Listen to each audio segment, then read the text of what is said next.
Welcome to Heather Ewing, the Commercial Real Estate Rundown. I am your host, Heather Ewing, and today I am excited to share with you. I have Keeley Hubbard all the way from beautiful Dallas, Texas. Welcome, Keeley. Thank you, Heather. I've been looking forward to this. I'm glad to be here. Definitely, I have been too. So I know about you. We've met through LinkedIn more recently, and I'm a big fan already. I love your sales tips, and I love wine as well. Yes, So why don't you tell our audience a little bit more about you so they can understand? yes, definitely. So sales background, I've been in sales for 18 years.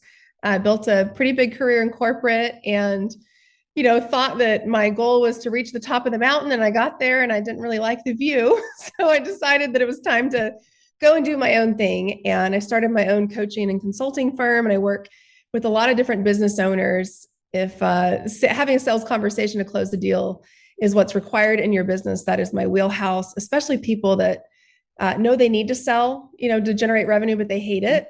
Those are the people that I really enjoy working with because most people are terrified of sales. But just teaching them a way to do it where it's authentic and you're really serving your clients and making a lot of money at the same time. That's why we're in business. But I'm also a real estate investor with my father. We build, develop, and operate vineyards in Texas. So we've got close to 1,000 acres in development right now and growing wine grapes to sell to Texas wineries. So having the best time and very grateful for all the things that are going on. Definitely. No, it sounds like a great combination, I would say. Yes, it Yeah. is. So what started you on the path of sales? How did you end up in that arena? You know, I feel like it happened, like I didn't pursue it. So when I went to college, I thought I wanted to be a news anchor. So I went broadcast journalism and was a reporter for TCU News Now.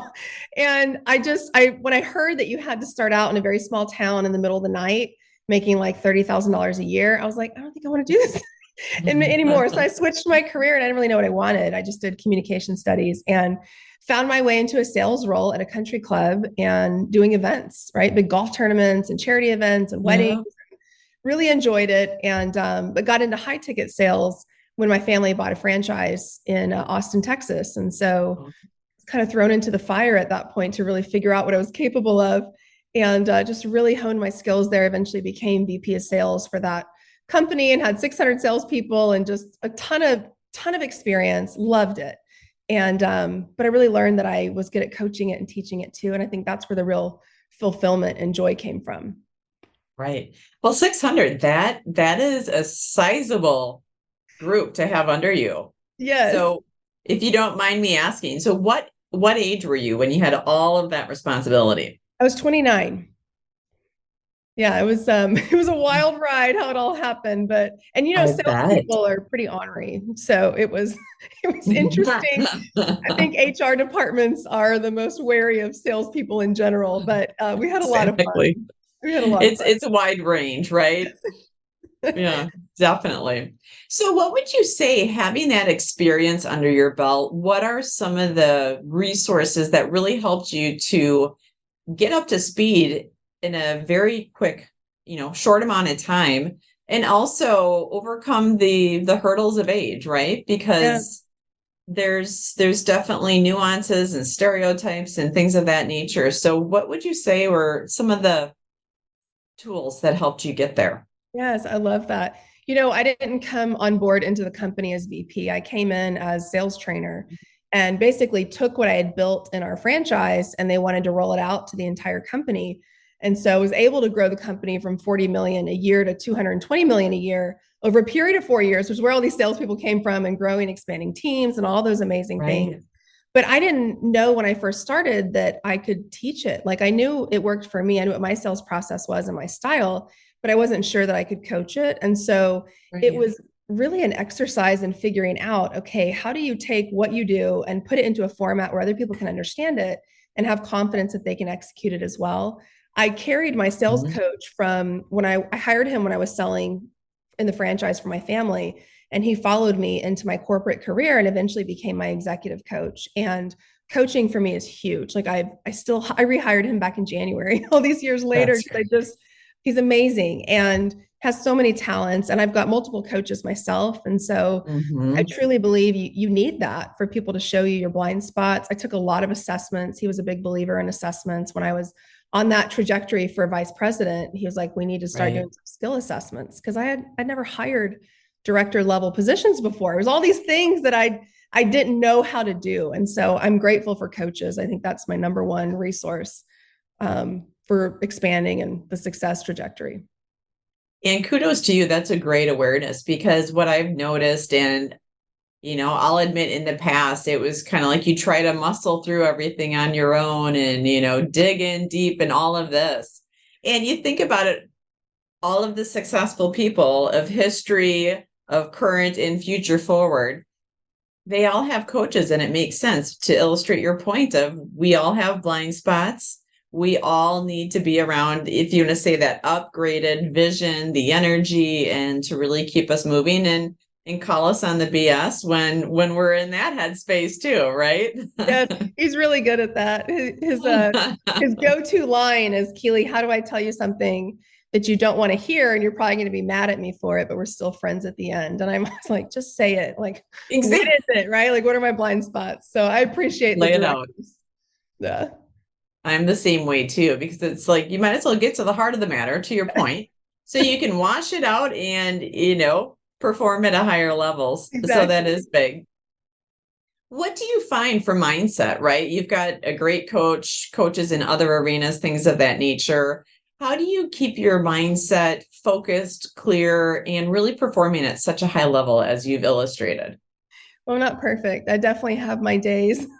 I don't think anybody is completely exempt from head trash, is what I'd like to No. call it. I teach a lot on that in sales, especially in a sales role.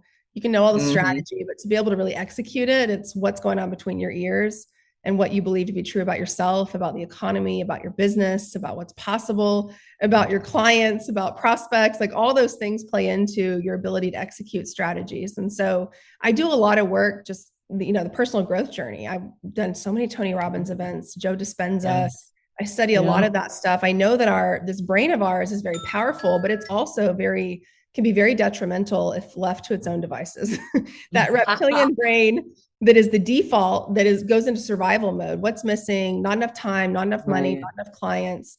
And we go Mhm. there automatically unless we make the decision to decide what to believe to be true about ourselves, to show up as the person we need to be today in our business to get to that goal that's 3 to 5 years down the road.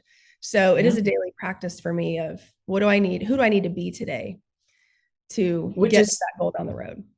which is a very valid and important point. And that's where too, the word that you mentioned was decision. And Mm-hmm. that's where I think a lot of entrepreneurs, sales, entrepreneurship, any of those arenas, where if you're not forming a clear decision, how do you ever manage what you say yes and no to? And no wonder why you're mired in the muck, right? Yeah. Of really not knowing where to go and how to effectively do that. So I think that's a great point. What would Yes. you say is right? So when I like the head trash term too. I haven't heard that one. So, what's something that you recommend to your different salespeople, people that you work with, when they are in that trashy headspace? What's maybe one or two things that help them get out of that? Usually a reframe. It's like addressing, what are we really afraid of? So I was doing Mhm. a coaching session with clients in the capital raising space for real estate. And we always start out with, like, what do you want to celebrate? What are you proud of? Because we oftentimes don't do that as business owners. And then after Mhm. that, it's, what are your calls for help? Like, what do you need help with? And Mhm. I've noticed, because I spend so much time on mindset, that they're comfortable at a place now where they'll just raise their hand and say, I need a pep talk. Like, I'm in a funk and I don't know why. So we Right. spend time there. And usually it's like, I'm in the middle of a live raise. I just feel funky about it. I'm behind. I don't want to call my investors. I don't want to bother them. And so it's just talking through it. Like, what are you really afraid of? And when you get down to the root of it, it's typically, I'm afraid that I'm not going to be enough for what I've committed to in my business and this raise and the goal. And to help them change that frame of mind of, I don't want to bother my investors, or I'm terrified of the outcome, to, I'm a fourth quarter champion. I win no matter what. And so what decisions do we have to make today to get to the finish line? And I need that stuff. That's why I have coaches.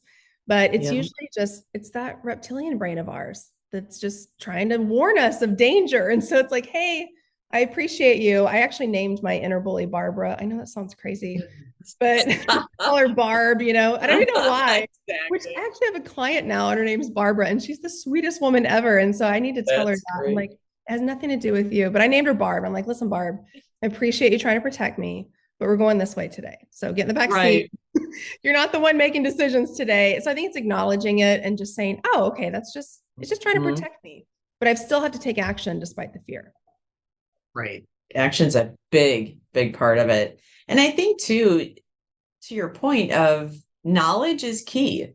The whole reptilian brain, things like that, for people that aren't aware of some of these basic measures of biology and things like that, to be able to understand it, of why the heart's racing, of why you have these different feelings. And then, as you said, to override that with the necessary action, that really can help someone propel forward, especially if they're in a stuck space. Yeah, I feel like it's very freeing to realize that I am not my thoughts. Like whatever thoughts are going through my mind, especially if they're anxious thoughts, worried about things, it's like those don't belong to me. And I get to decide what I want to think today. So it's like being able to step back and watch them pass by and just say, oh, okay, it's just trying to protect me, but I'm going to decide to believe this instead. You don't feel so trapped anymore, and you have more control of your emotional state. Yeah. Curate your life, right? And it's by the thoughts that you choose to think and redirecting. So I think that's an important point. So if you were to go back into a time machine, this leads right into it. What is something that you would have told yourself, say 5, 10, 15 years ago to help you through? Gosh, I would have told myself to have more joy in the process. Like I put so much pressure on myself in my career to attain things that I perceived were success, right? I want to become VP of sales by the time I'm 30. And in my mind, I was like, okay, that means I'm worth something. I was attaching my worth to significance and certainty in my role. And it's interesting is when I quit corporate, I went through this process of like, who am I? Because I had so much wrapped up in I'm worthy because I'm this person in this company, which I've realized today is so different. Joy and fulfillment do not come from those places. They come from growing and giving back. And I just have a much slower pace of life now, and realize that you don't have to give up everything to get to the next level in your business. Doesn't mean you have to sacrifice your relationships, your health, your peace of mind. Like you can have joy and have fun in the process, and expand to levels that you didn't think were imaginable. We get out of this hustle culture. I was so much in the hustle and grind of corporate. And so probably would have told myself to enjoy the ride more, and just like, I know it sounds cliche, stop and smell the roses, but like stop and look around, like look at what you've accomplished instead of just driving to the next level. Cause I took a lot of the fun out of it. Yeah. Well, and with the pushing, right? And it makes sense of, you're pushing so hard because you've got your goals, you're hitting the different goals. You naturally want to go up to the next level, to the bigger dreams. And it's something I can relate to too, is of not celebrating. Because in my mind too, it's just like, well, what are you celebrating? This is what's expected. This is what you do, right? If you want to have a good career and all these different elements. So celebration is something I've been more cognizant of also, of celebrating even the actions, right? Not even tied to the outcomes per se, but it's the showing up for yourself, for your clients, for these other things that are really important that I think we just throw by the wayside frequently. Yeah, we suck all the fun out of it. It's like, what's Right. the point? What's the point of having a business if it's not fun? There should be joy in the midst of it. Fun factor is an important aspect of it. And if you think about it too, right? It's not a sprint. It's a marathon, as you know, with investing. Yes. It's really taking, going through the due diligence, taking the holistic view with the numbers, and expending resources then in the right areas. So tell us more about your vineyard investments. Oh my gosh, we have so much fun. We're in the middle of harvest right now, the end of harvest at one of the vineyard blocks. It's 350 acres, but I'm a seventh generation Texan. Like if you've never met an obnoxious Texan that loves their state, I'll be the first. Like, what is it with you Texans and your pride? But I just, my family's lived here. We go back to settling, Texas. And so I just have this pride for my family, the state, and leaving a legacy. And there's this huge opportunity to do that in the state because we don't have enough wine grapes. We have a massive wine economy here, like $20 billion wine economy here. Right. And huge industry, but our grape farmers can't keep up because we're just decades behind California. Everything's being done by hand. We don't do things with machines. And that's what we did.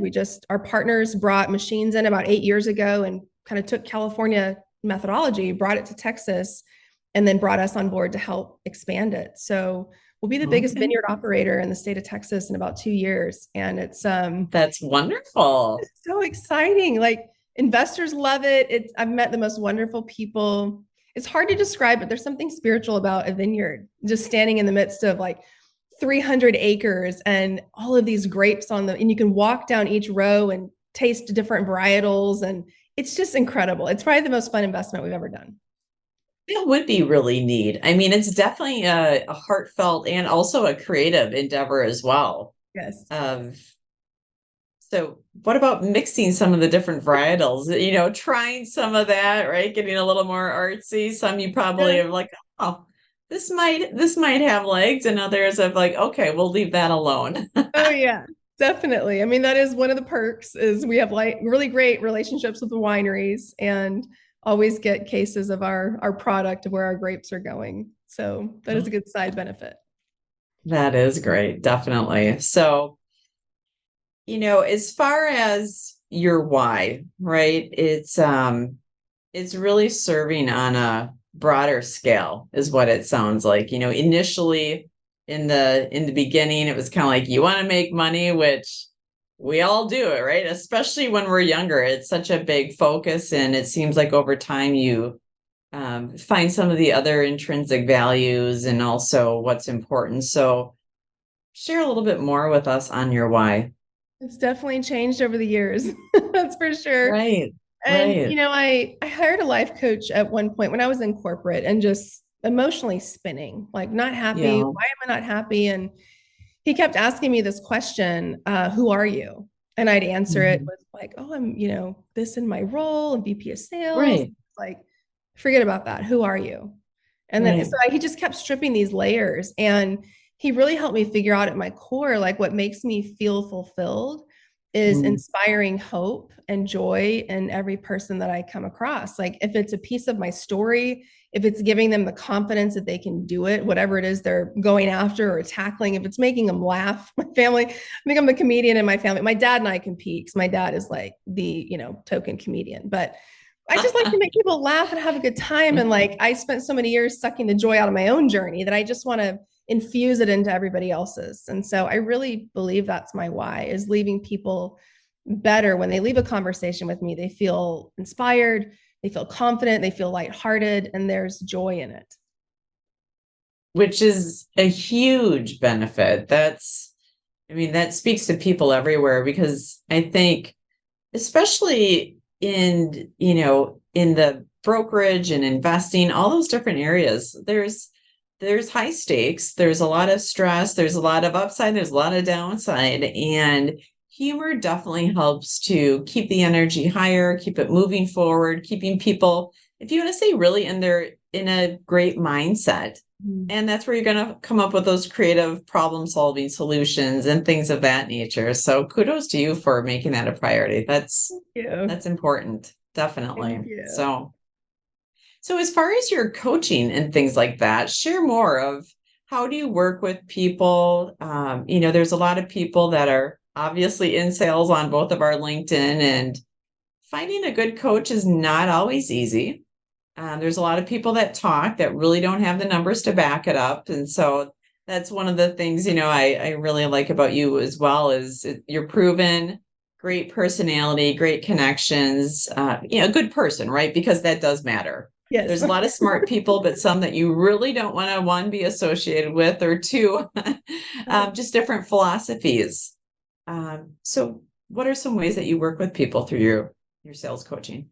Yeah, you're so right that it has to be the right fit from both sides. And You know, I think I've learned over the years, the more that I show up is like 100% authentic, who I am, quirky, goofball, got the track record, but I also like to have fun. Like your tribe finds you, the people that really resonate with you. And so I've got an incredible group of clients that are in a coaching program together. And then I do one-on-one as well. But the ones that are in group coaching together, I look at all of them and I'm like, wow, like I was a magnet. That was my prayer. Like I'm a magnet for my ideal client that I love working with. And they're all becoming friends, and like just the energy of the group is so incredible.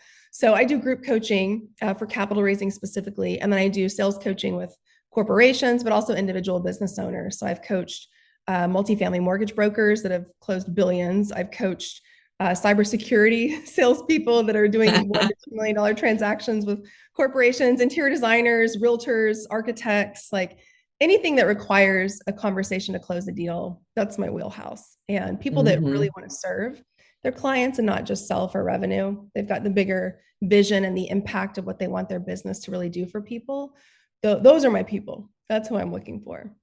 Right. No, which is great. And where do you see, the evolution of coaching going? Let's say, 5-10 years. How do you see it changing? Obviously, with Zoom and everything, right? It really opens the doors on a national, international basis. Is there anything that pops into your mind of how it might be shifting in the upcoming 5-10 years? I see from a price point perspective, I see that starting to come down. Coaching when it first started was pretty high ticket, and I certainly am expensive to work with. I'm not ashamed of that, but I do think that I think there's a movement, and I am working on it in my own business too, to make coaching available to people where it's more accessible. Because oftentimes the people that need it aren't the ones that can write $20,000 checks, right? Or join a $50,000 mastermind. Yeah. So finding ways to make it more accessible where people can say, I'm a part of 6 different coaching programs and I love all the communities within them because I can afford to get into 6 different coaching programs. So I really see a movement in that direction.